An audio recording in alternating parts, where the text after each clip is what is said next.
My YouTube channel हमारे भोले शंकर में आप सभी का स्वागत है। हमारे आचार्य जी जूतिया की दूसरी कथा सुनाने जा रहे हैं, उनके मुख से सुनिए।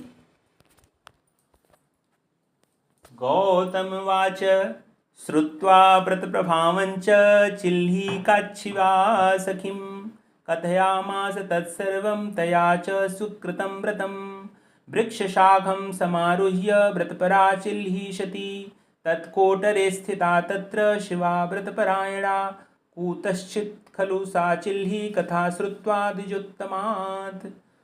श्री गौतम जी कहते हैं कि यह व्रत और इसके प्रभाव को किसी एक चील ने भी सुन लिया और अपनी सखी सियारिन को उसने सुनाया।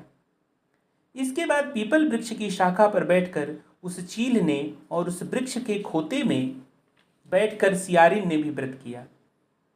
यह कथा बड़ी ही मनोरम है, इसलिए इस कथा को श्रवण करके निश्चित रूप से अपने जीवन में भी इस व्रत का आचरण करना चाहिए। तो बैठकर सियारिन ने भी व्रत किया। फिर वही चिल्ली किसी उत्तम ब्राह्मण के मुंह से यह कथा सुनकर आई और पीपल के खोते में बैठी हुई अपनी सखी को सुनाया। सियारिन ने आधी कथा सुनी थी कि उसे भूख लग गई और वह उसी समय शव से भरे हुए शमशान में पहुंच गई। वहां उसने इच्छा भर मांस का भोजन किया और चील्ही बिना कुछ खाए पिए रह गई और सवेरा हो गया। सवेरे वह गौशाले में गई और वहाँ गौ का दूध पिया। इस तरह नवमी को उसने पारण किया। कुछ दिनों बाद वे दोनों मर गईं और अयोध्या में किसी धनी व्यापारी के घर में जन्म लिया। संयोग से उन दोनों का जन्म एक ही घर में हुआ, जिसमें सियारिन ज्येष्ठ हुई और चील छोटी। वे दोनों सभी शुभ लक्षणों से युक्त थीं, इसलिए बड़ी लड़की काशीराज के और छोटी उनके मंत्री के साथ गार्हपत्य अग्नि के सामने विधिपूर्वक ब्याही गईं। पूर्व जन्म के कर्मफल से वह मृगनयनी रानी हुई।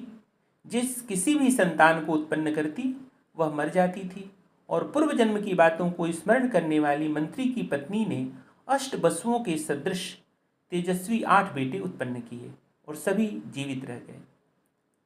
अपनी बहन के पुत्रों को जीवित देखकर ईर्ष्यावश राजपत्नी ने अपने स्वामी से कहा कि यदि तुम मुझे जीवित रखना चाहते हो तो इस मंत्री के भी पुत्रों को उसी जगह भेज दो जहां मेरे बेटे गए हैं, अर्थात उन्हें मार डालो। यह सुनकर राजा ने उस मंत्री के पुत्रों को मारने के लिए कई प्रकार के उद्योग किए, पर मंत्री पत्नी ने जीवित पुत्रिका के पुण्य बल से अपने बच्चों को बचा लिया। एक दिन राजा ने अपने अनुचरों से उन पुत्रों का सिर कटवाकर पिटारी में रखवाया और वह पिटारी उनकी माता अर्थात मंत्री पत्नी के पास भेज दिया। किंतु वे 8 सिर बेशकीमती जवाहरात हो गए और भले चंगे वे 8 लड़के अपनी माता के पास वापस सकुशल पहुंच गए। उनको जीवित देखकर राजपत्नी को बड़ा विस्मय हुआ। अंत में वह मंत्री की पत्नी के पास आई और उसने पूछा, बहन, तुमने कौन सा ऐसा पुण्य किया है जिससे बार बार मारे जाने पर भी तुम्हारे बेटे नहीं मरते। बड़ी सुंदर कथा है और यह हम लोगों को प्रेरित करती है, प्रेरणा देती है कि हम भगवान का सुमिरन करें, भगवान का भजन करें और भगवान पर ही आश्रित रहें, भगवान को ही अपना माने। यह कथा बड़ी दिव्य है और हम लोगों को भगवत भक्ति की तरफ प्रेरित करती है। तो अपनी बहन से पूछती है, वह मंत्री की पत्नी के पास आती है और अपनी बहन से पूछती है कि हे बहन, तुमने कौन सा ऐसा पुण्य किया है जिससे बार बार मारे जाने पर भी तुम्हारे बेटे नहीं मरते, मेरे बार बार षड्यंत्र रचने पर भी तुम्हारे बच्चे बच जाते हैं।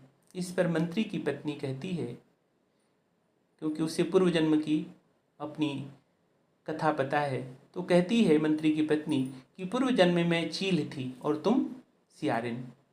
हमने और तुमने साथ साथ जीवित पुत्रिका का व्रत किया था। हे बहन, तुमने व्रत के नियमों का भली भांति पालन नहीं किया और मैंने किया था। हे बहन, चूंकि तुमने भली भांति नियमों का पालन नहीं किया, इसी दोष से हे बहन तुम्हारे बेटे जीवित नहीं रहते। ओ राजरानी, अब भी तुम उस जीवित पुत्र का व्रत को करोगी तो तुम्हारे बेटे दीर्घायु होंगे। मैं तुमसे सच सच कह रही हूँ। उसके कथनानुसार रानी ने व्रत किया, तभी से उसके कई बेटे सुंदर और दीर्घायु होकर बड़े बड़े राजकुमार बने, महान राजकुमार बने, बड़ी पदवी पाई। सूत जी कहते हैं कि सब प्रकार का आनंद देने वाला मैंने यह दिव्य व्रत बतलाया। स्त्रियां, महिलाएं अपने चिरंजीवी संतान के लिए यह व्रत कर सकती हैं। स्त्रियां चिरंजीवी संतान चाहती हैं तो विधिपूर्वक यह व्रत अवश्य करें। कहते हैं सूत जी कि दिव्यम व्रतम मया ख्यातम सर्व सौभाग्यवर्धनम कुर्वन्तु विधिवन्नार्यः पुत्राणाम जीवितेच्छया। बोलिए दुर्गा मैया की जय, देवाधिदेव महादेव की जय। देहि सौभाग्यम आरोग्यम, देहि मे परमं सुखम, रूपम देहि जयम देहि, यशो देहि द्विषो जयी। सर्वाबाधा विनुर्मुक्तो धनधान्य सुतान्वितः, मनुष्यो मत्प्रसादेन भविष्यति न संशयः। माता रानी की कृपा से सभी के जीवन में पुत्र पौत्रादिक संतति वृद्धि का क्रम बनता रहे। समस्त मंगल शुभकामनाओं के साथ इति श्री भविष्योत्तरे जीवित पुत्रिका व्रत कथा संपूर्णम।